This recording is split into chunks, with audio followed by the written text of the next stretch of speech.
We're going to start out with some heavy felt prayer. All right, let's pray this morning before we get going.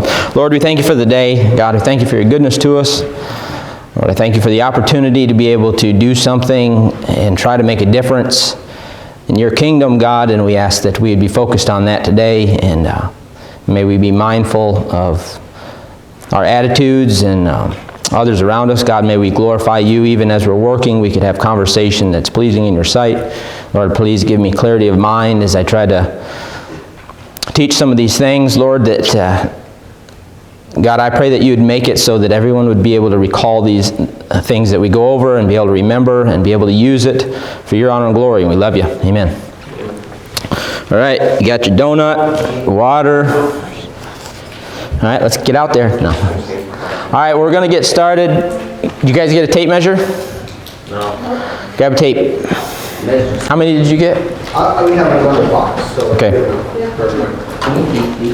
Yeah, those are yours. Write your name on the marker. Where's the box? Where's the other box? I think we need a couple more. This is a birthday present. Do you need more? Did anyone not get one? Everybody has one? Did anyone bring any of their own tools? A tool belt, a hammer, anything of that sort? Hammer. Body. All right, good deal. All right. You brought what? A mallet? We're not steel fabricating today. No ball peens today. All right, we're going to start out looking at, I'll just be honest with you. Every time somebody comes to work for me, you can ask my son, you can probably ask Luke Harnan, he's worked with me a couple of days, and this is something that I'm going to go over because I believe our school system absolutely fails at this right here, all right? I believe that a tape measure should be in every math class because this is going to be the most common form of doing math the rest of your life. Being able to use a tape measure. And it's the most simple. I could line up 10 apples on the table, I can do all that kind of stuff that you see in your math books, but a tape measure is more practical and you see it right there and you learn, all right? Just stretch it out there. You guys have, okay, so look at your 1 foot marks. Everybody's got like a bold spot on 1 foot, 2 foot, 3 foot, all right? So I know this is kindergarten stuff to some of you, but that's all right. All right, so in building, so many of the things we do are based on 1 foot increments, all right? 1, 2, 3 foot, just like that. That's why it's on the tape measure. It goes from 1 foot, then we break it up in inches, all right?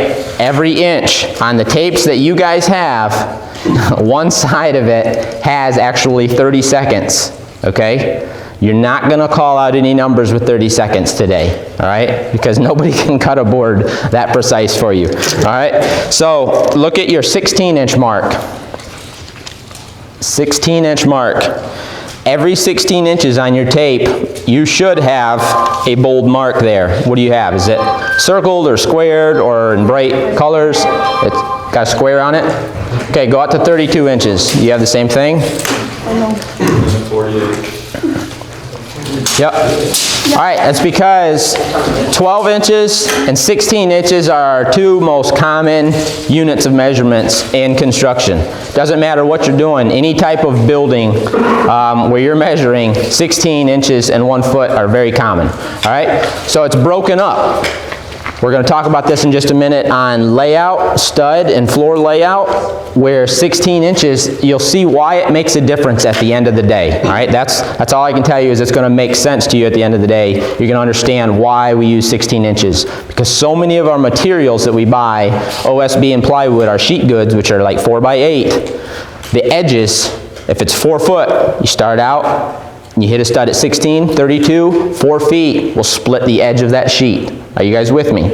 That 16 inch will work out. Now you can set another sheet on there. You don't want to have a wall and then just be cutting every sheet of plywood to put on a wall. You want it to go quickly and efficient. That's what the building industry is all about, is trying to make everything move right along. I'm going to go over some of the fasteners that we'll be using. We'll be using some more of these on this project, but today I'm going to get into our wall framing in just a minute. Now, let me start out by also saying, we've even talked about this. I've racked in my brain, like, how far do I branch out this way and how far do we branch out this way? We've only got 2 or 3 weeks to deal with this. All right, so we can't do a 100-hour course crammed into 2 days and try to get a shed built at the same time. All right, so we're going to talk about wall framing, and for the most part, we're going to try to stick with the basics of what we're doing that pertains to this project. It's going to deal with the foundation part, which is already there. We're going to talk about it, but then the wall framing, wall sheeting, that's part of wall framing. Then we're going to do the roof framing, roof covering, which is shingles, and then we're going to deal with siding also and some door setting. All right? We're going to go over all that. Today, we're going to be using a treated bottom plate for our walls. Does anyone know why it would be treated? Why would we have a treated bottom plate? Does anyone know what treated is? Okay, Levi. It's got chemicals on it that doesn't rot. Exactly. So where would you use something that doesn't rot? Like Somewhere that's exposed. exposed, and especially exposed to the soils and dirt, because there's moisture there continually. You've got snow in the winter, it blows up against to it, and we've got high humidity in this state. If you go somewhere like Arizona, you could take a board that's not treated, put it outside, and it'll last for years because it's so dry. Now it'll get to the point at some time that it dries so much that it decays, just because it becomes bone dry and brittle. All right. So treated is, like Levi said, I don't know the exact chemical process, but there is a chemical, multiple chemicals that they literally press into the lumber. That treated board came out of a tree just like the non-treated board. Could be the same tree, all right? But they take those boards, they press the chemicals into them, and that keeps them from rotting over a period of time. Anytime you do like a pole barn, those posts are going to be treated because we're burying them in the ground. Today it's going to be treated because, like we say, it's close to the ground and it's sitting on a concrete foundation. Concrete has moisture in it continually. Even if downstairs in our basement, the interior walls, like all the classrooms downstairs, they're not exposed to soil, they're not exposed to humidity, but they're sitting on concrete. Those bottom plates are treated. All right, we're talking about the 2x4 horizontally at the bottom of a wall. Are you with me? All right, they're treated because they're sitting on concrete, and concrete has moisture in it. Have any of you guys ever taken,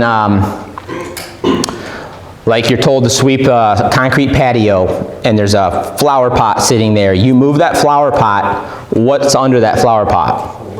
A wet spot. Why? I'll tell you why. It didn't come from the flower pot. It came from the concrete. There's actually moisture that pulls out of the concrete. So if your bottom plate is treated, then you don't have to worry about that. It's actually code to have treated bottom plate for on concrete foundation. For treated lumber, you have to use fasteners because of those chemicals that we talked about that are in there. There's chemicals in there that are going to corrode your fasteners, the hardware that you use to connect it. So you have to use either a stainless nail, stainless steel, or a galvanized. All right, today we've got these galvanized twist nails. If you get close, you're going to see them later, don't worry. They've all got a twist to them. That twist helps it to hold in there, keeps it from trying to slip out so bad. So the bottom, when you're nailing it, you can call it a green plate. I might refer to it as a green plate, the bottom plate, or the treated plate. If you're nailing one of those, it's got to be the silver colored nails that are galvanized. Does that make sense? They got the twist to them. All right, the top plate, and then for other areas you can use, we call this a 16 penny framing nail. 16 refers to the size that it is, all right? And here, I'll lay them on the table and kind of make sense. There's an 8D nail, or 8 penny, and there's a 16. Okay, you can see how one's longer, but that's determined by the length that you order or that you buy. It's the diameter that we're talking about. Are you with me? All right, so for a top plate, if you're nailing a top plate to the studs, you're going to use the bigger nails. The smooth, they're kind of green. If you're on a framing crew, they might call them sinkers. All right, framing nails or 16s. All right, they can be called multiple things. So there's the 8s. We're going to use these 8 pennies for nailing our sheeting onto our walls and our sheeting onto our roof. Okay, if time gets away from us, we're going to pull out an air stapler and go at it. All right, so that's going to be a different training there. These here, this is another galvanized nail, only these are called pole barn spikes or ring shank spikes. All right, those ring shanks, they've got little rings around them. When those get driven in, they don't come out very easily at all. All right, you're going to use those anytime you need to attach something that's has a lot of shear force, okay? Meaning like the nail itself, if you've got a board here and you're nailing another board here and you've got like a roof load sitting on it, I can draw it out, but like a pole barn header, that's when we're going to use those because number one, they've got to hold a lot of weight and they can't, if we tried nailing this in and it's got all that weight, this is what we call shear force, is pulling down like this, okay? This nail is going to either pull out or bend over. Large nail like this is not going to bend. All right, the other thing is we're not going to probably use any of these, I don't think even on this project, but a trim nail. Why would a trim nail, an interior trim nail, have such a small head? Emily? So you won't see it. What else do you do? Have you guys ever, if you're going to have painted trim, what do you do when you go around to all the spots where nails are? Fill it with spackle. I know you girls have done a lot of it. You're going to fill those nail heads with spackling, and then they can paint over it, and nobody ever knows the nails are there. Okay? You would not be a happy camper if you had to go through this church and spackle nail heads like this. All right? That's a lot of spackling. All right? And then also you're going to wind up seeing them. The other thing we're going to wind up using, not a nail, but a bunch of 3-inch screws we're going to wind up using in the roof framing. And when we attach our bottom plate of our wall down, all right? These have a Torx head. If you guys are familiar with a Torx, it's like a star. And these are, the size is T25 Torx, all right? T25 Torx, we're going to use the drill for those. All right, I'm going to get started with some framing components. Well, let's go through some hand tools real quick. If you know what it is, say it. A what? Who said framing square? Framing square, or an L square, or a square, okay? These can be called multiple things, all right? A flat bar we'll use if you need to like shim something up or adjust something or tear things off a wall, things like this, okay, a flat bar. There's also spots in there that you can pull nails, all right? Little spots. I know it's basic, guys, we're just going over some stuff. A hammer. A hammer, a good old-fashioned claw hammer. Claw hammer. So, why is the claw typically on a curve? So, yeah, if your claw was completely straight and sat on there, it's all the leverage is trying to pull up here at the front of the hammer, okay? The closer your leverage is and your pivot point, and when you're pulling a nail, the closer the pivot point is to the nail, the more leverage you're going to have, okay? So if I'm trying to pull a nail and I can set a board under there or something like that, this is creating my pivot point and it's getting it right next to the nail. Does that make sense to you? And that gives you an extreme amount of leverage.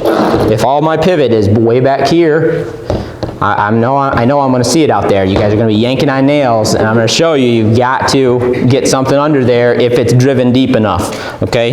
The other thing is, let's see, what was I going to say? I saw a guy, I won't mention names, he goes to this church. I saw him driving a nail one day, okay, he was up on a ladder helping me, and he was driving the nail in front of his face, just like this. He hit it hard, it was is one of these, big ring shank nails. Boing, claw came off. Snake bit him right on the nose. It looked like he had a hole on each side of his nose from his claw. Okay, if it would have like got any further over, it would have probably broken his nose. All right, so when you're hammering, don't be doing this. Okay, your hammer should come down beside you, like so. All right. It's another type of a square. We call it a speed square. It's what carpenters carry in their tool belt all the time, all right? We can't carry a big framing square all day. We have them on hand to be able to use them for wall plate layout, but we use a speed square for making our rafter cuts, our angles. If you want to learn how to do rafter cuts, come and see me. It's not something that I can show all of you guys that, I mean, you can also watch videos. You can watch a 45-minute video just on how to use a speed square. All right. There's so many numbers on there, cutting different style of rafters, different angles, and what it comes down to, I told Mr. Steven the other day, what it comes down to is pretty much memory, just memorizing which numbers are for what. It's not like, oh, okay, that's exactly why you have to use that number. You have to just memorize it. All right. This is another type of square that we're going to wind up using. It's called a bevel square because I can set it to any bevel that I want to. All right, we're going to wind up using this when we cut our rafter tails off at the right pitch. Okay, we're going to have our rafters coming down. And we're going to go all through all this when it comes time. Rafters are going to be coming down, and we're going to put a plumb line on that to be able to cut our rafter. Whatever that pitch is of the rafter, let's say it's super steep, I can set this bevel and give us a perfectly plumb angle to cut with our saw. You with me? So we can set this to whatever we need. That's why it's called a bevel square, so you can cut bevels. All right. Probably won't use this on this job either. I use these all the time when I'm doing trim work. All right. Coping saw. It's got this tiny little blade that's called a coping blade. Coping saw, I'll use it when I'm cutting base trim, and it's called coping the corners. There's more to it than that, but we'll use these, probably not today, but just slap staplers. We're going to use these when we wind up putting our, we might use them today. If we get these walls up, we're going to put our house wrap or our vapor barrier on the outside. We're going to staple it to the walls, and then we're going to also do that on the roof when we do that. Use these. Do not put your thumb under it, okay? And you guys, this is for the guys only because the girls wouldn't do something this stupid, all right? Guys, don't walk up to somebody's back and hit them in the back with this, okay? I've seen it happen, so don't think that's just dumb. It is, but... All right, a couple names for this. What? Cat claw, cat's paw, I call them a nail puller. If I say grab a nail puller, you're not wrong if you grab a hammer or grab a flat bar, but this is what I'm talking about, okay? It's for pulling nails. I also would carry this in my tool belt when I'm framing. It's got a sharp point, so when you put something together and you think you've done a great job and you're patting yourself on the back, and all of a sudden somebody walks over and says, you were supposed to nail that over there, not right there, and you got to take it apart. Now those nails are completely embedded in. You can't get a hammer claw in there, and you can't get a flat bar in there to get that nail. You can use either end of this, and these sharp points, it should be sharper than it is right now, but these sharp points you can take, get it right next to that nail head, drive it in with your hammer, work it underneath, and then get that started. Once you get it started, you grab your hammer out and pull the nail out the rest of the way. Got it? Nail puller or cat's paw. Okay, cat's claw, cat's paw. I guess they call it that just because of the shape of that, right? A level, you guys know what a level is.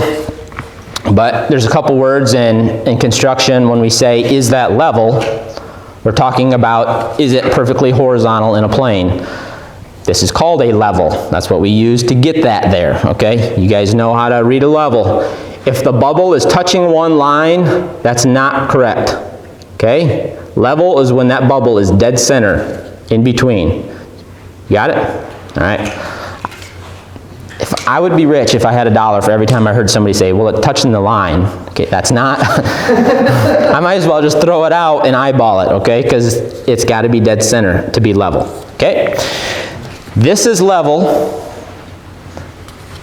This is plumb. If I say, is that wall plumb? then we're talking about, is it standing straight up and down, okay? That's plumb. On that note, let's say that light were gone and we needed to put something, let's say we're like in the White House, all right, and we got to do something like to perfection. We've got to set a round table or a table dead center under that light. There's multiple ways of doing this, but there is one good way. When I use the word plumb, we're talking about this up and down line. Remember this. You guys can write this down if you want to be able to recall this, possibly on a test. Plumb is a vertical perfect line, okay? Completely perpendicular to a level line. You with me? The way we could get that is, sure, you could take like a long board and stick it up there. I do this all the time. Try to put your level on it and see if it's plumb. And try to get that spot marked on your floor, because we need to get a mark transferred from a specific spot up high to a specific spot, like perfect, dead underneath it, all right? What are boards? They're bowed, okay? There's always a bend or something like that. This is called a, does anybody know what this would be called? A plumb bob. Got it. A plumb bob, all right? It's designed, this will unscrew. You can see where a string was tied. You can run a string. If you held that string up to the very top and you let this hang there for long enough, what's going to happen? It's going to hang perfect, all right? It's going to hang in that perfect plumb line, take it right to the floor, and very, very precisely give you a point on the floor. We're not going to use these on this project, all right? I haven't used this in I don't know how long.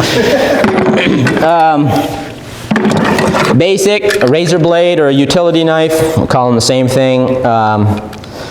Just the whole safety stuff, you guys know. Just don't come across your fingers, okay? Keep your thumbs out of the way. Don't be holding something down with your thumb and come like this, okay? Because they don't always cut where you think they're gonna cut, all right? Next thing you know, it goes crossed. If Johanna were here, she could testify to that, because what was that? Month and a half, 2 months ago, she cut her arm. She was on a job site with me. Wasn't supposed to be using this, I didn't even know it. She cut her arm open bad. Had to get a bunch of stitches. Chalk box. I may call it a string line, but it's referred to it as a chalk box. This is a dry one. I don't have any chalk in there yet.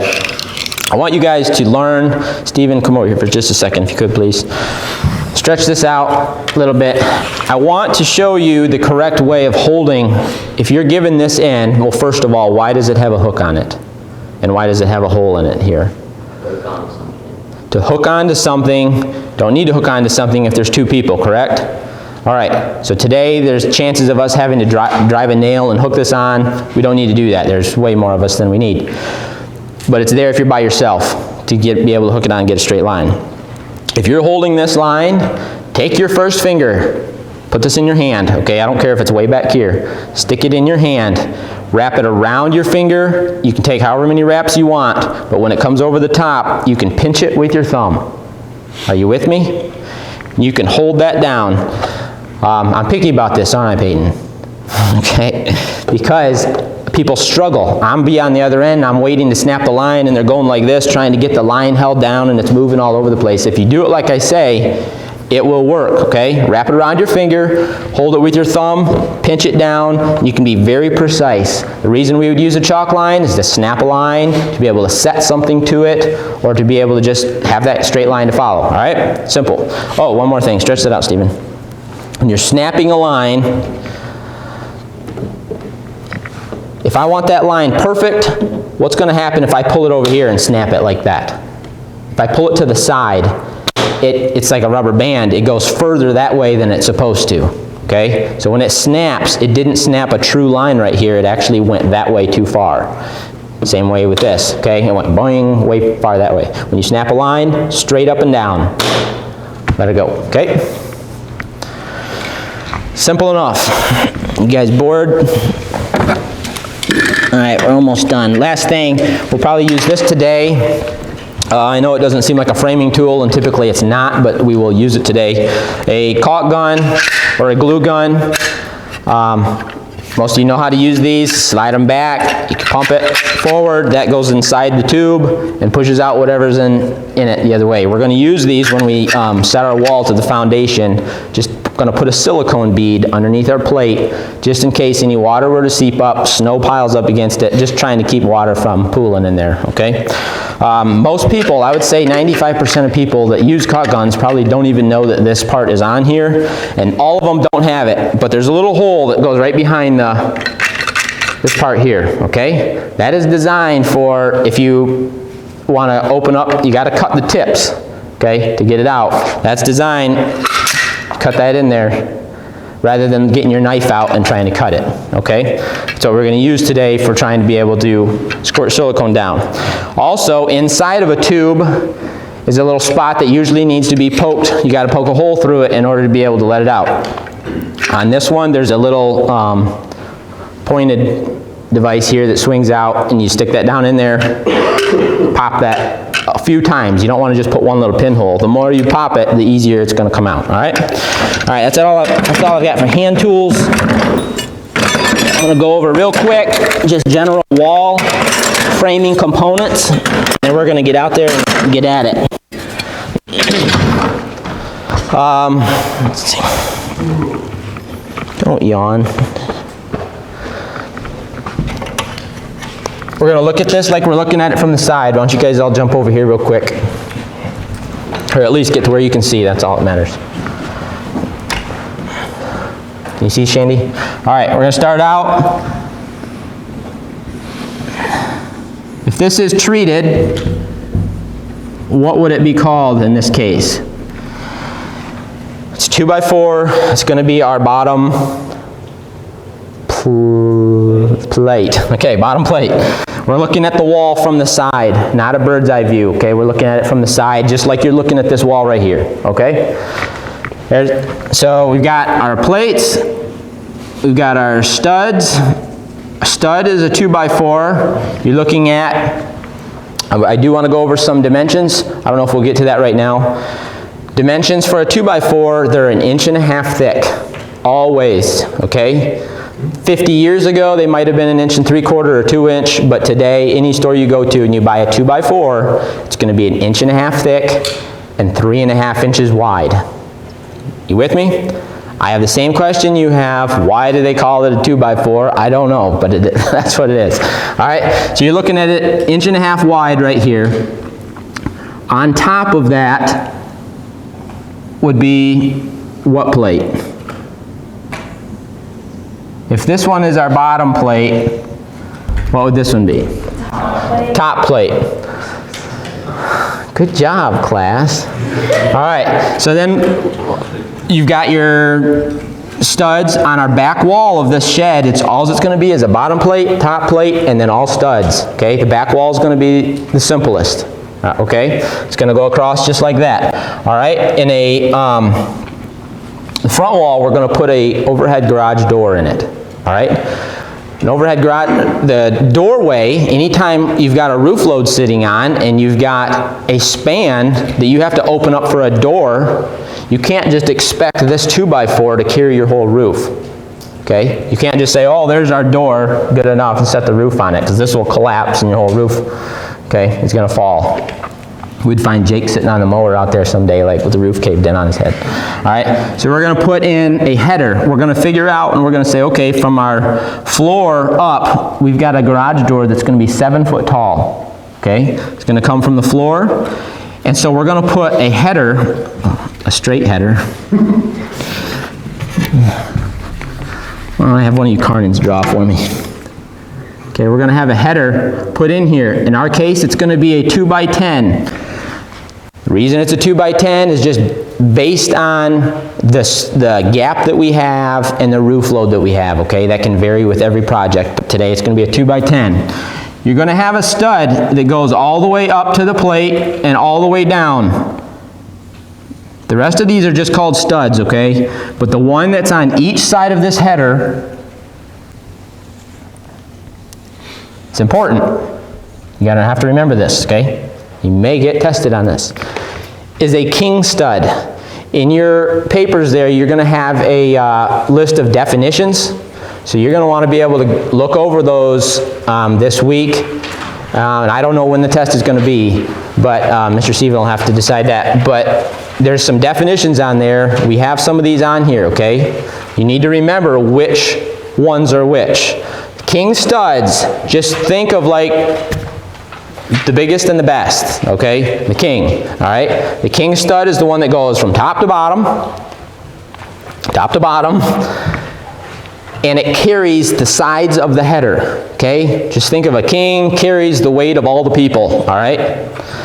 So you've got underneath that header on each side, because we don't want to just depend on nails going through into that header. Yes, they would probably do the job, but in our world of building here, we have codes and this is how it is. We've got to have a stud that goes next to the king stud that sits directly under the header.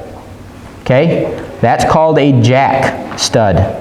Okay? This is on your paper, but when you see it out here, that's what's going to make it click for you, okay? You got your king stud, your jack stud. Now, what do we do? Like I said, that plate cannot carry the weight of the roof. So now we've got to put little studs up here. You with me? We got our jack stud over here also. That's all that goes inside of this doorway. All right? If the doorway is wide enough, which in our case it will be, we will have double jacks. Okay? And that's just according to the books, according to the code and stuff like that. We have double jacks under the headers. So 2 2x4s directly under the header. The header is right here. Above that header, carrying, because this transfers all the weight for that header, it's 2x10, as it spans across. Now anything you put on top of the header can carry whatever load you need. These are called cripples, okay? If I could come up with some illustration with my crippled leg, I would, but I don't know how to relate it to this, okay? These are cripple studs, okay? The short ones. Let's pretend that this is a window now, all right? We're going to take, I won't take long on this, guys. We'll be done in just a second. We've still got our king studs that go all the way up, because you only want, depending on how big your window and all that. Let's say our window is, I don't know, 4 feet tall, okay? We're going to put a sill plate, a 2x4. The sill would be the one on the bottom, underneath the window, okay? That's a sill plate. That's our window opening, and then we're going to do these that go under the sill, and then these short ones are called the same thing that these are called up here. What were these called? Cripples. So we've got cripples here, our jacks, cripples, king studs, and then just regular studs. Are you with me on this, guys? All right, I know it's kind of boring and monotonous, but that's the way it goes. All right? Hey, Mike, Yes, sir. on your, on a window, Yes. does the jack go all the way to the floor, or does it go to the side? Like here, your jack stud over there? Right here? Or this one? I was looking at the other side actually, but the Over here? Yeah, there would be another, now listen, when I call these jacks and cripples, like these under here, and these, I'm not gonna split hairs over it, because if we called Brother Price up here from downstairs and said, Brother Price, what do you call these? He might say, cripples. And we'd say, okay, well, jacks, cripples.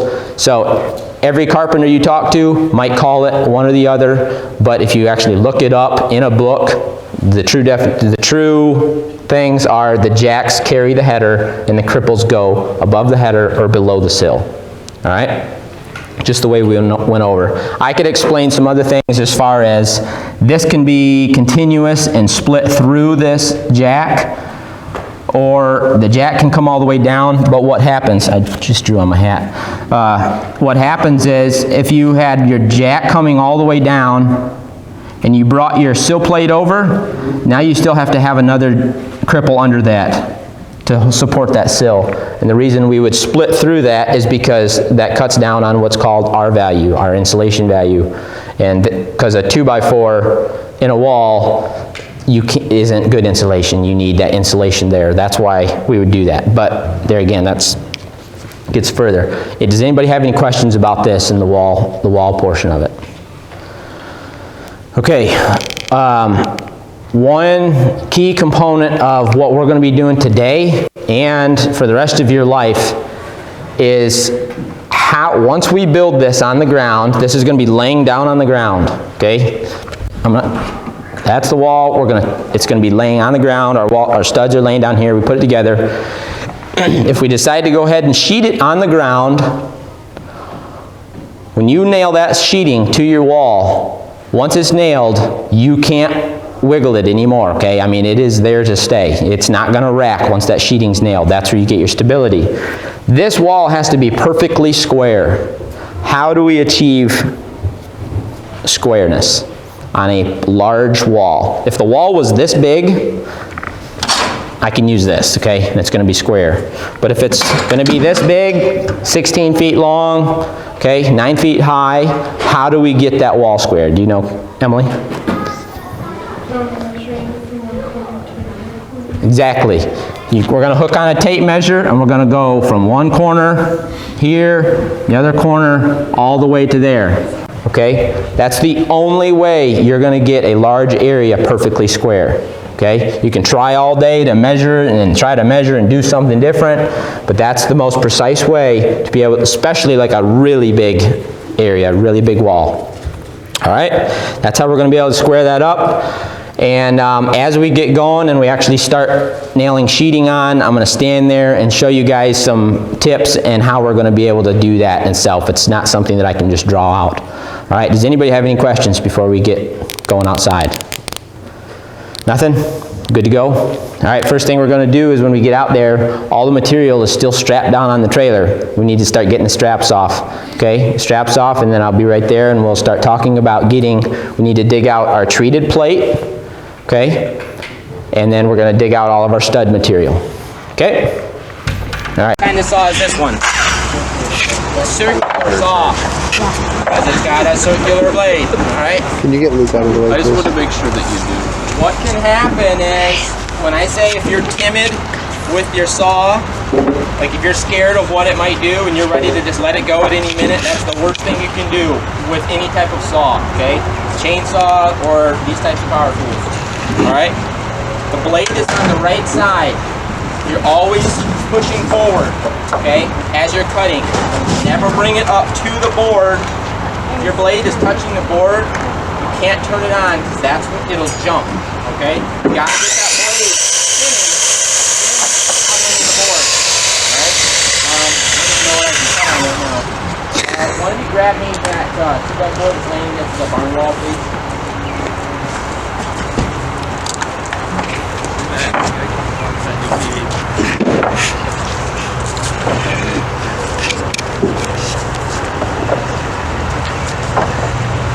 JJ, grab that speed square out of that flat speed square. Okay, so when you're cutting, there's two ways you can watch your line with this type of a saw. Okay, there's a little hole looking down through here on the left of the blade. Have you guys run a circular saw? Okay. Mr. Ryan, should you have safety glasses on when you do that? I should not. You guys should. Where are those? Are they in the... They're over there. Over there. Brother Scott, would you mind grabbing the safety glasses out of the box? What's this called? Framing square. What's the speed square look like? Triangle. Why is it called a square? Grab It's a it. triangle. True. Please. Were you paying attention, JJ? Yeah, but I was so thrown off because it's a triangle. Hurry up, JJ. Come on. Let's tap in the step. Alright, so back to what I was saying. There's two spots on this saw that you can watch your line. Okay? You can watch your blade as it cuts through from the left side.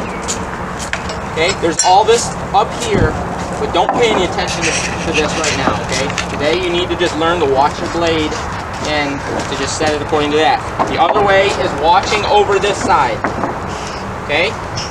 I can watch right over the right side.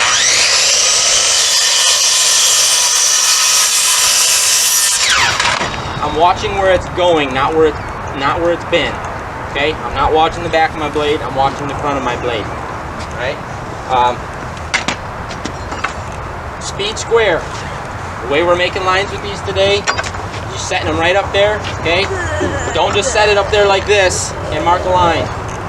That edge is there for a reason, and that's to give you an actual square line. All right. So when it's there, don't just like be sloppy with your pencil either. Make one bold line, and you're done. Okay. If I see you guys going back and forth 6 times, I'm gonna get after you. All right. That's not necessary. You're just wasting time and pencils. Valuable free pencils. Okay. All right. So you got your line. Gonna watch that. Anytime somebody makes a line on a board, unless somebody tells you like well, I'm not even gonna get into that. All right, when you make a line on a board, which side of this line should I cut on? Just say this is the board that I want. Say I just marked it at 9'6". I need it 9'6", not more, not less. Where should I cut at? Where should this blade be on that line? The outside of the line. Why wouldn't I want to cut it on this side of the line? Because of what? Spits out wood. That's called the wood kerf. Okay? See the width of that blade right there? You're going to lose almost 1/8 of an inch to the length of your board from that blade cutting through it. If I cut this, if this board measured 9'6", and I made a cut through it anywhere, and I put these 2 boards back together, they would be like just over a 16th, just under an 1/8. This board would be that much shorter because the saw curve. You've got to keep it on the right side of that line. I'm going to watch it. I can't see through my blade, okay? I can see from this side, I can see the line right ahead of it and see that I'm just barely on the outside. I can also watch it from this side, is what I would probably recommend for you guys because it allows you to see your line a little bit easier, all right? Come on over, Bradley, you can do this. Like I say, if you're timid with this hand and your saw can grab and jump back, okay? You can jump up in the air, jump different ways. I don't anticipate that happening, all right? If you're cutting straight, listen to my blade for a second.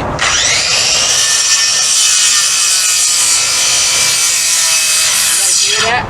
You guys hear it? Like it's pulling it down? That's because I'm going crooked, okay? When you're going crooked, everybody's going to know it because they're going to hear, and then it'll bind up and then it'll jump, okay?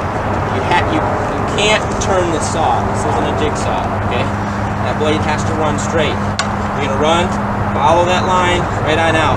Real quick before you start that, Bradley, I'm going to go over a couple other things. A couple other power tools we've got, we'll use. Most of us call this a Sawzall. It saws all everything. That's actually a brand. It's a recip saw, like the common name that everybody would know it as. So it's a reciprocating saw. It's going to use a long blade like this with these sharp teeth on it. This is just going to go back and forth this way. Okay? That's designed 100 years ago. You'd have walked up to this guy, next carpenter, as he's sitting here with his handsaw going like this, and you'd have said, watch this. And you'd have gone, this is what that replaced. Okay? It's replaced the handsaw with the motor's doing all that back and forth work. Got it, JJ? All right. Jigsaw.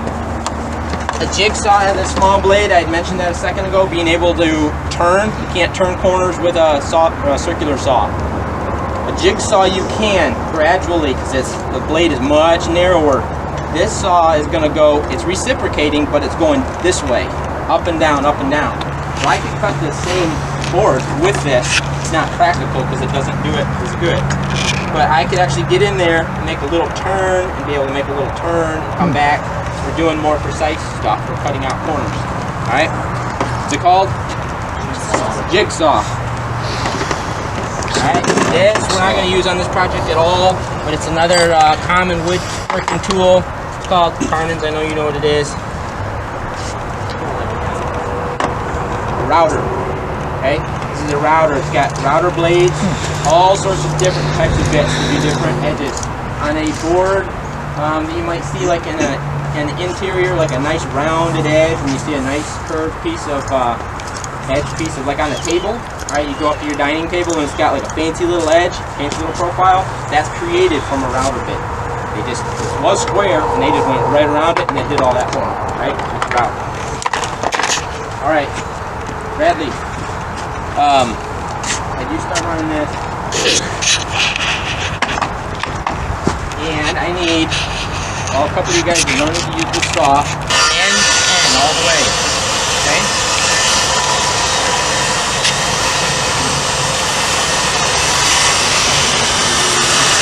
We got half-inch OSB. It's all half-inch, okay? Picture that half-inch running around the whole perimeter. Set it right up on top, guys. Should be exactly 16. Okay, so if you've got half-inch on that end and half-inch on this end, we need to deduct that for this thing. How I want you guys to do this.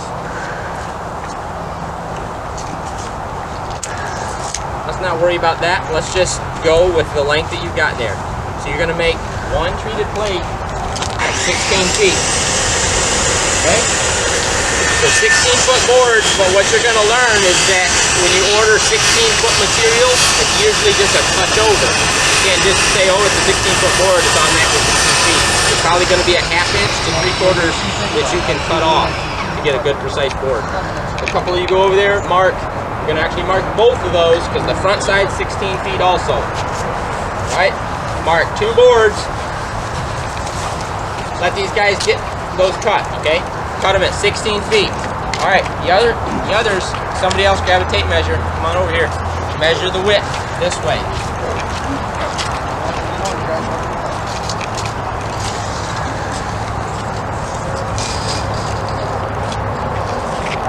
12 feet. All right, so picture this. We've got a 2x4 plate on this side and a 2x4 on that side. That's our front and our back wall, okay? The side walls are gonna go in between those walls. Does that make sense to you? Does it or not? I don't know whether to keep going, okay? We've got that plate running down all the way through there. A 2x4, do you remember how wide that is? It's 1.5 inches thick, but it's 3.5 inches wide. So you got 3.5 over here, 3.5 over there, plus half-inch sheeting on both of those. You got 4 inches to deduct from each side. Okay, it's 12 foot minus 8 inches. Okay, what is that? 12 feet minus 8 inches. And that's what you need to cut 2 more treated plates at. 12 foot, there's 12 inches in a foot. 12 minus 8 is 4. What? Okay, 11 foot 4. I completely forgot. I was gonna go over the whole tape measure stuff inside. I don't know where I got off track, but we missed the part that I said was so important about learning tape measure reading. All right. 11 foot 4, we need 2 more treated plates, cut it that, okay? A couple of you girls grab a couple of these drills, and what we need to do is get the screws out of all of these stakes, and then I want to get the stakes out of the ground, alright? Like I said before, what I'm going to do is called pulling our stud layout, alright? You remember what I talked about earlier when it came to our 4-foot OSB sheets that we're going to put on the sides, right? We want the center of that, we're going to have 16 inches, 16 inches, 16 inches. When we lay a sheet on here, we want that sheet to be flush with this end, and we want it to be dead center on this stud so that the next sheet has something to attach to, okay? Does that make sense? The way we're going to get that is I'm going to hook my tape measure on here, okay? I want 16 inches to be the center from the end. So if I mark 16 and then normally we'll do an X. The X represents where your board goes, okay? So when the X is there, that's where your board goes. The 16 inches, if I mark my 16 and then an X, what happens? My sheet is gonna wind up, my mark is at 4 feet, my X is over here. This sheet we're going to lay down and it's going to miss. Okay? That 4 feet's got to be dead center because that's where the edge of the sheet is. You follow that? All right, it's important. So, in order for me, I know that my 2x4 is 1.5 inches wide. It's 1.5 inches thick. 1/2 inch. Just pace yourself. 3/4 of an inch. Glad you're here, Blake. So I'm going to take my 16 and deduct 3/4. Okay? That's going to be 15 1/4. And then I'm going to X. Okay? Are you guys with that right there? Okay, my next one, deduct 3/4, X. Deduct 3/4, X. I'm going to do that all the way down through here. Okay?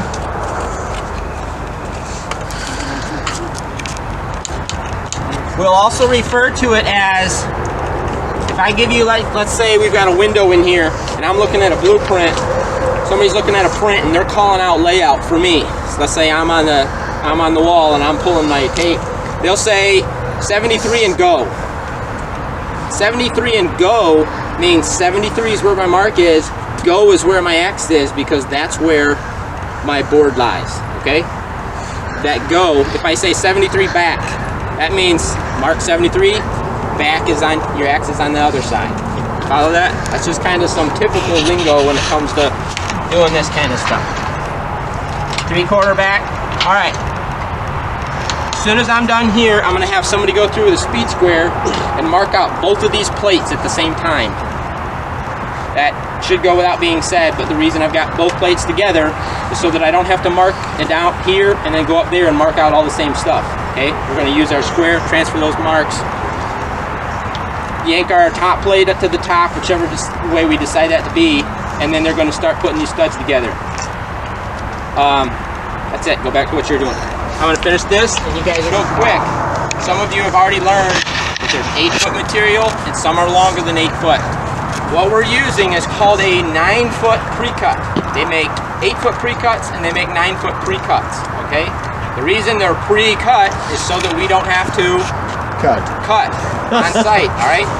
Hey, if you've got a bunk of, let's say, if you've got 300 studs, that's a lot of measuring, marking, and cutting. If they're all cut for you from the factory, there's a reason for that. A 9-foot pre-cut is what we're using to get us a little extra height. A 9-foot pre-cut measures 104 inches and 5/8 every day, all day, okay? If you order 9-foot pre-cuts, that's what they are. You shouldn't have to check them and make sure you're not an 1/8 heavy. That's what they are, okay? An 8-foot pre-cut is 92 and 5/8. 92 and 5/8 inches. The reason being is, like I talked about before, everything tries to coincide with one another. Sheet goods, drywall, plywood, all this stuff is made certain dimensions. You go on the interior of a house, by the time you do your bottom plate, when the drywallers come in, if you've got an 8-foot wall, you're going to use 8-foot pre-cuts.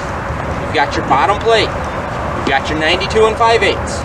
We're going to wind up doing a double top plate.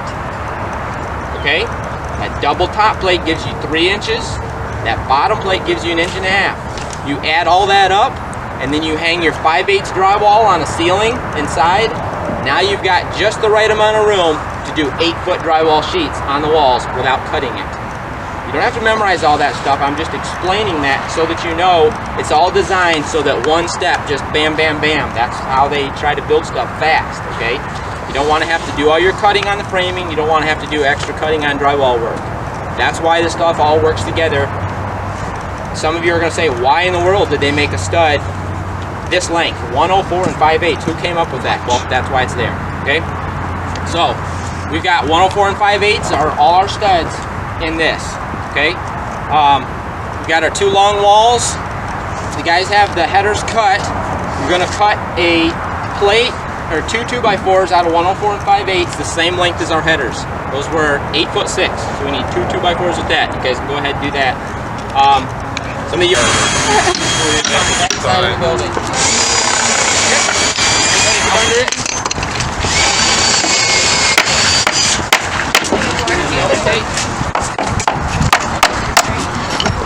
Okay, we got a couple 12-foot 2x4s.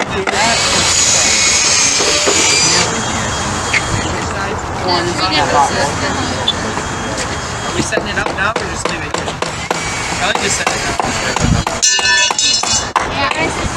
Set the treated end right onto the concrete a little bit. Just a little. Just like a 2 inches. Guys, just stand it up and lay it out. Just stand it. Don't let it go. One, you take one. Slide the. He said he doesn't want it on concrete, guys. Be on the wood.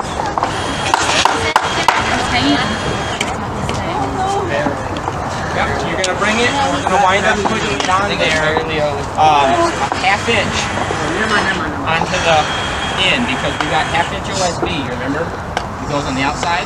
So we want the outside of that OSB to be flush, just like we would have it here. So it's gonna go in. You're right there. Measure that in just a second.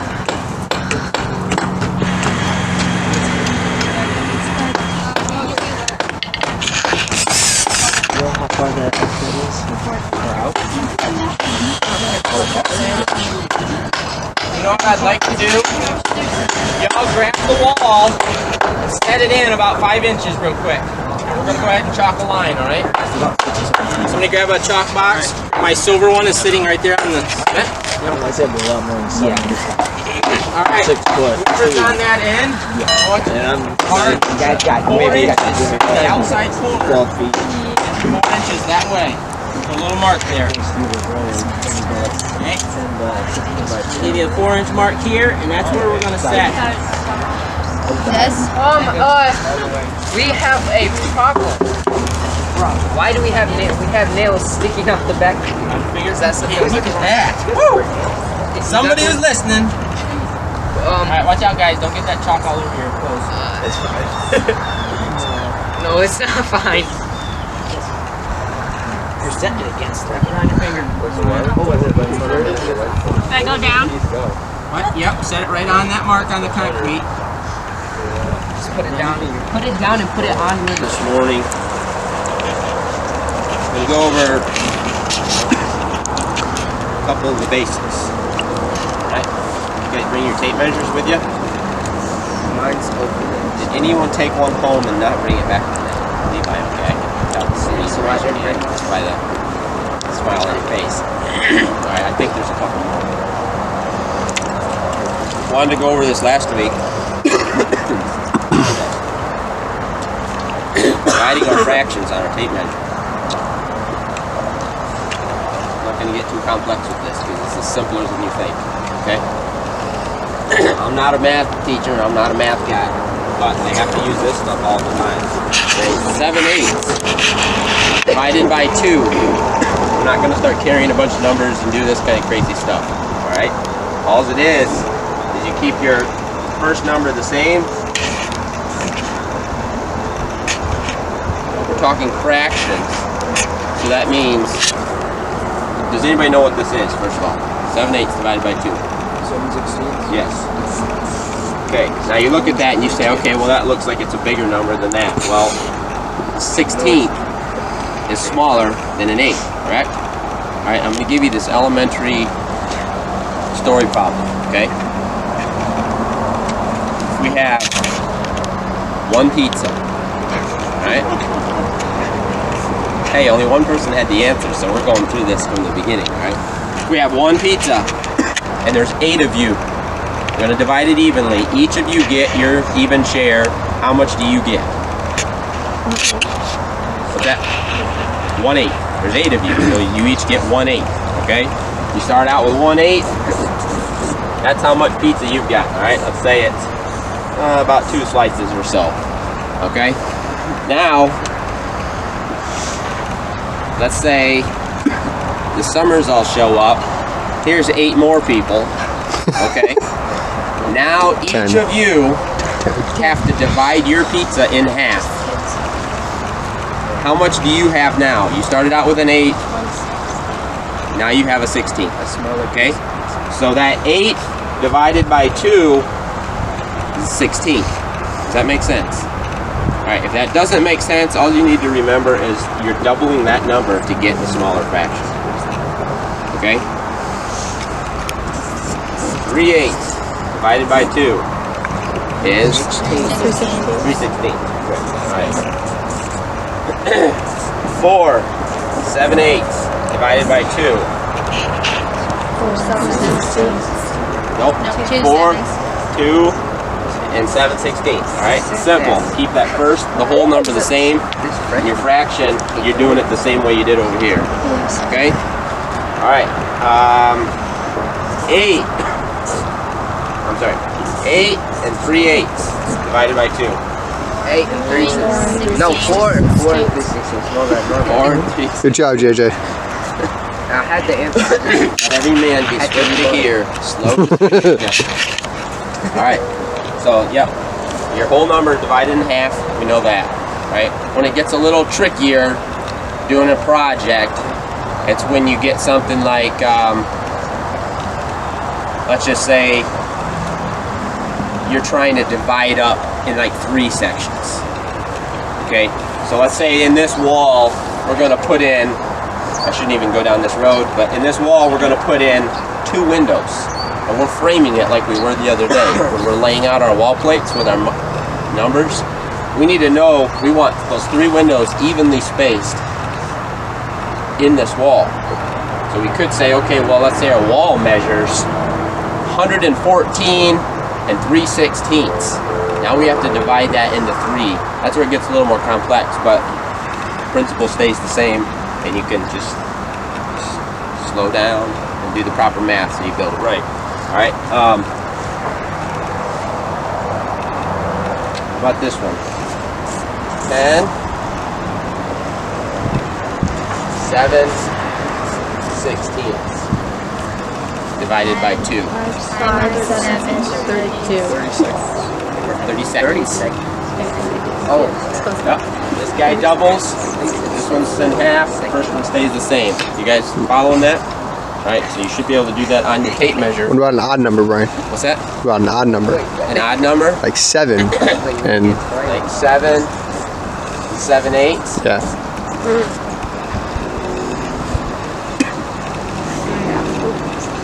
I need a sheet of paper.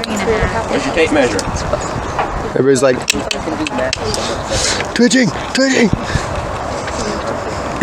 you tape measure out. Find 7 and 7/8. You guys Fold. know which one the 8s are on your tape? It tells them, so they better. What? So it tells Yeah, them. don't look at the side that tells you.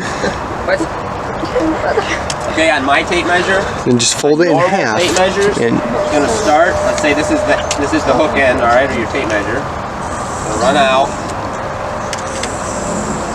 Let's say this is the 1-inch mark, 2-inch mark, all right. You're normally gonna have a bigger line at the 1/2-inch mark. You're gonna have a little bit smaller line at your 1/4-inch mark. A little bit smaller line at your 1/8-inch mark, and even a smaller line at your 16th mark. Okay. You with me? So if I space those evenly, we would have 16 gaps in that 1 inch. Following this, JJ? Okay. So if you look at it on your tape measure, and you find your 7 and 7/8, I mean, this is the easiest way to do it. Find 7 and 7/8. What's 7 divided by 2? 3.5. 3.5. So I'm just going to go back, and I'm going to look at that 3.5. Oh my. We know what that 7/8 divided by 2 is. Yeah, 7/16. 7/16. So I'm just going to go from there, from where my thumb is, 3.5, and I'm going to add 7/16 to that. Counting it up, that winds up giving me 3 and 15/16. Okay? Alright.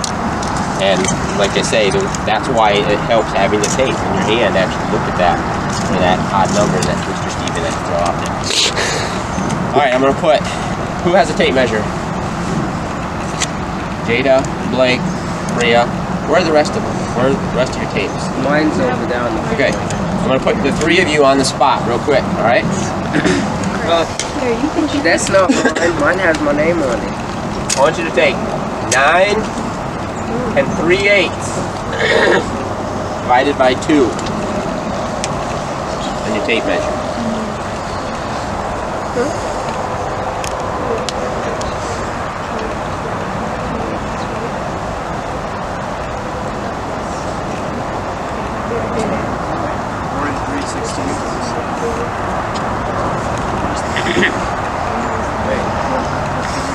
half a 9 first. We're in 7. We're in 8. Get there. Where's your tape measure at? 16. Where's your tape measures? Why would you not bring it? Tape, JJ. Grab your tape. Go over there and see if there's any extras. Do it over. Get over there and see if there's any extras. Is the roof. And we say it's a 412 roof pitch. Does anybody know how to translate that? What that actually means? A 412 roof pitch. This is a 412. The church is about an 812. The church is a lot steeper. Okay? We're always talking about everything according to a horizontal plane when we talk about roof pitch. That would be what we call a flat roof. Okay? There is no pitch. It's flat. Okay? As we create a slope, that 12 just gives us, who has my tape? That 12 just gives us a number that's a standard that we use. So every 12 inches this way, what we call run, every 12 inches over of run, how high does that rise vertically in that 12 inches?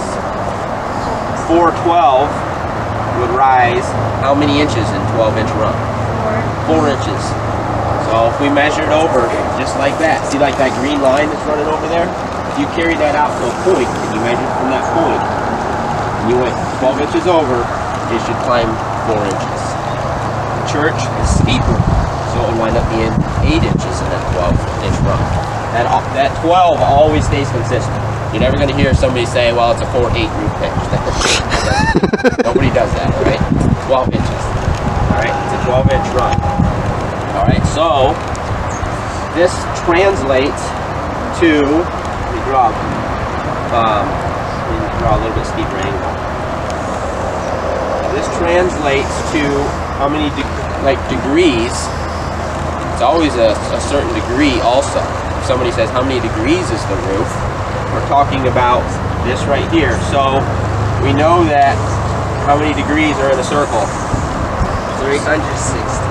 If this carried straight across half of a circle, it's 180. A right angle, 90 degrees. All right. So we looked at this. Let's say our flat roof, and we built a roof that went straight up in the air. It would be 90 degrees. Okay. We keep laying this roof down. Let's say this roof just keeps laying down. All right. As it comes around, the degrees get smaller, smaller, smaller, smaller. Okay. If it's perfectly, if it's like in line with this, flat roof is how many degrees? 0. There is no slope. Okay? Perfectly 0 level. So as that rises, as this climbs and goes this direction, our degrees right here get bigger, bigger, and bigger, and bigger. Okay?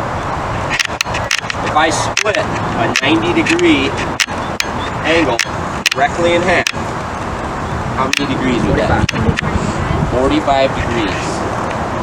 45-degree angle is really simple when it comes to building a roof. That's super steep, but it's simple doing rafter work because 45-degree angle is the same this side and this side.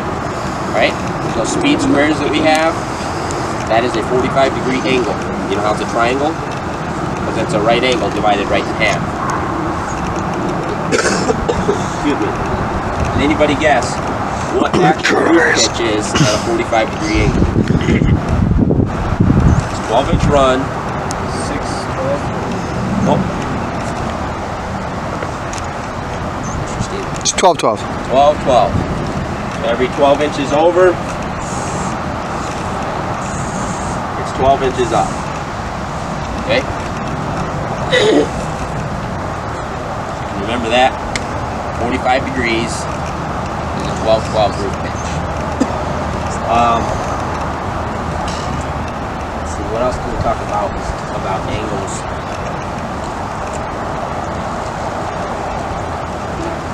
It gets a little more complex marking it out like with your square and stuff like that. I think I explained that last week.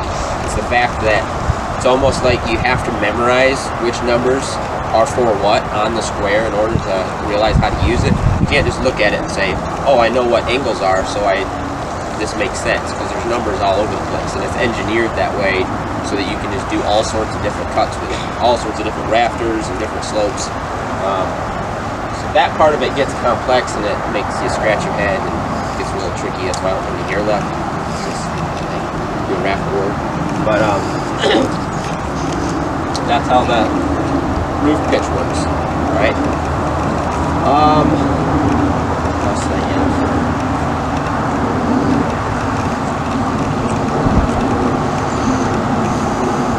Hopefully we get to some siding today.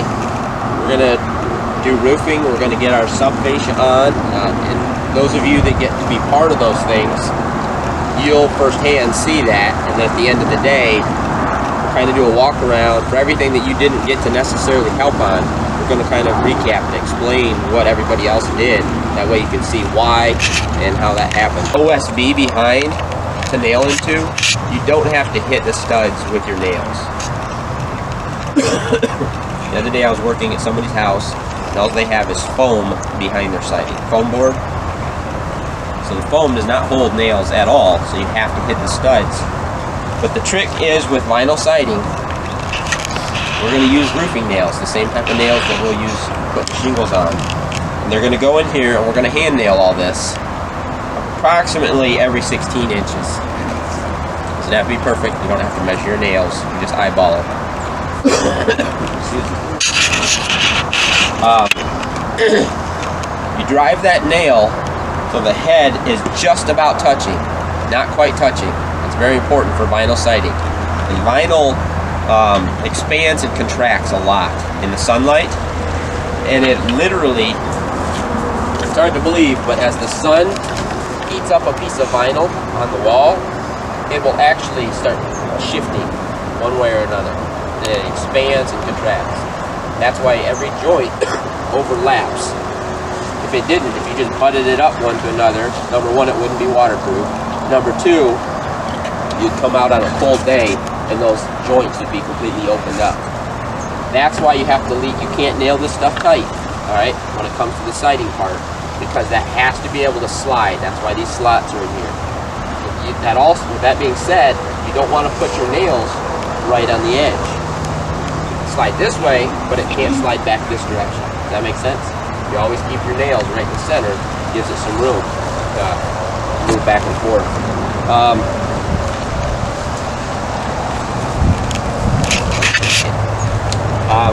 We staple this house wrap up.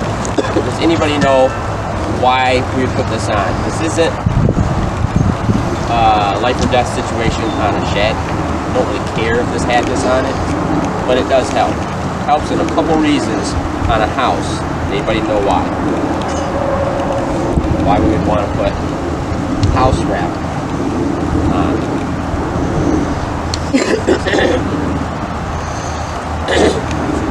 Anybody ever been in an old farmhouse in the wintertime? It's like the only warm spot there is next to the stove. Everywhere else you go, it's drafty and it's cold. House wrap prevents, remember these joints where these walls came together right here? This prevents air infiltration, they call it. Air from being able to blow into these joints. Around windows, we had a window in here, this would get cut out, the window gets in, we'd actually tape this back on around the window, seal everything up super nice and tight. That's kind of the modern day way of sealing up the outside of your house. Helps a ton with air coming in, and then it also helps a lot with water damage. This is it's not technically waterproof. Like you could use it for a tarp, but if you just held it out and made a pool with it, eventually that water would start condensating and dripping through. But when it's running vertically, water will just run down this. So if water somehow gets behind a piece of siding somewhere, starts working its way down the wall, that OSB will rot out really quickly with water on it. But if it can stay on the outside of this, it gets behind your siding, but yet it's on top of the vapor wrap or the house wrap, that water's going to beat up and run right down this, and it'll save you from having to repair a lot of that rotten stuff. Also, remember me mentioning like we want to be able to nail our siding approximately every 16 inches. See those blue lines up there? Those can help you out because those kind of give you an idea of where your spacing is as you go. A lot of times guys will take and they'll run down through there with a level or something and they'll just make a mark on every other one. That tells you where I'm nailing. When they're running siding, they're not having to measure or look at their gaps. They see those lines on the walls, just hit nails as they go. Follow those lines. We got. All right. How about a little bit of recap from last week, and then we'll get started. About why would you want to use a galvanized nail and treated lumber?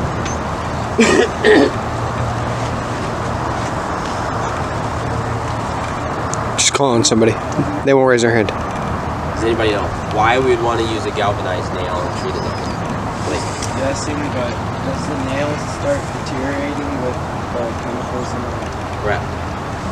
It'll rot the nail right out, and then it won't do its job anymore. It'll completely deteriorate if it's not coated with a chemical or something that keeps it from rotting in the moisture. You know what happens when you put metal outside, right? It rusts. Well, enough rust. You can sell that it stuff begins to these days. Eat away. Well, that's what happens only at an increased rate when you put it in treated lumber. The moisture is so condensed in there that it does that.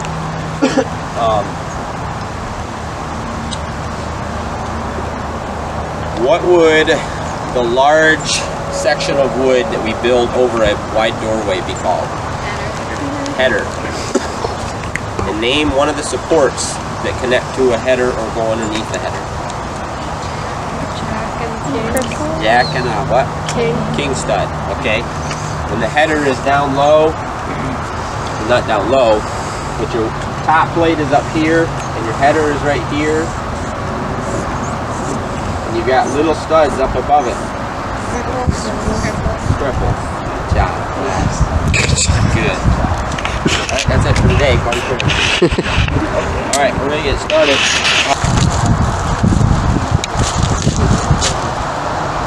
We're gonna work on cutting what's called starters and finishers, okay? Sometimes you do one way to get them separated. It's gonna take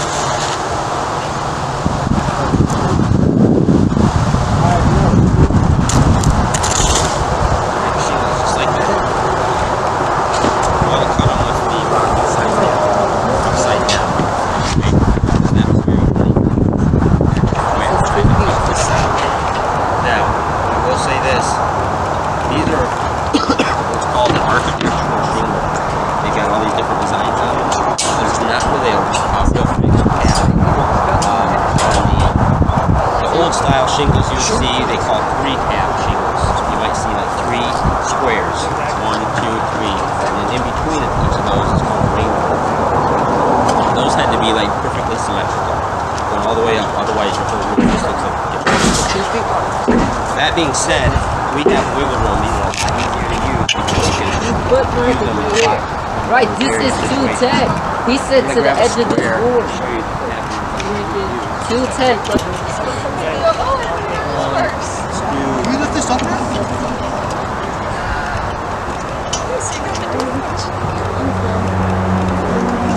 We'll do 5-inch equals. You're just going to take the shingle, just like you're looking at it, like you'd be on the roof, looking over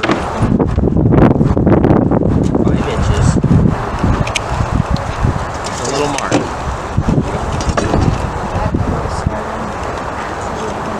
Keep your thumb. This works. Yeah.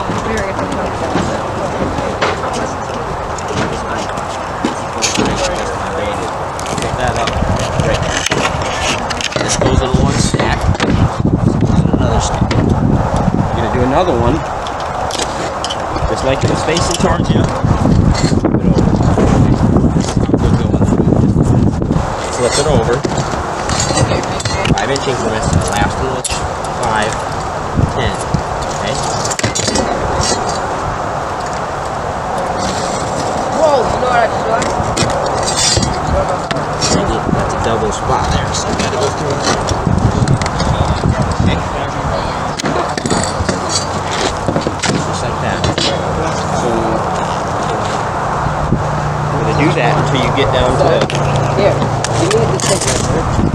until you don't, until you can't cut a piece smaller than 5 inches. So this is 15. The benefit of architecturals is we can use either stack for starters or finishers. The 3-tab roof, we have to use only one set to start for one side of the roof and only one set to finish the other end. Okay. So what's going to happen is we're going to start with, let's say, a full shingle, and then the next one goes on. This is the edge of our roof, right here.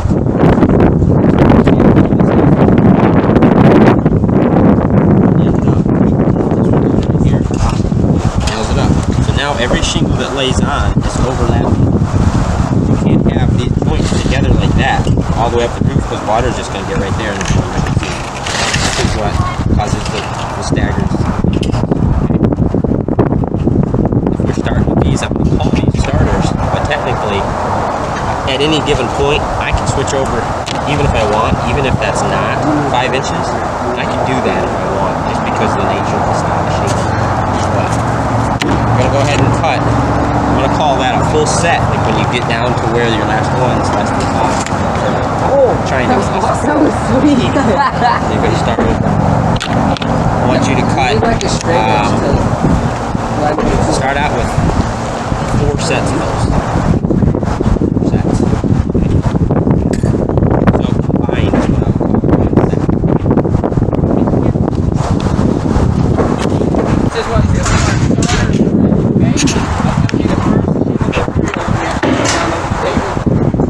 this spot with all the little tar lines on it are to go from the bottom of the roof. That way the first those shingles you put on, the sun makes them down and sticks them. So the wind doesn't blow up and just blow that bottom flat right up. The wind blows that sticky part goes at the bottom edge.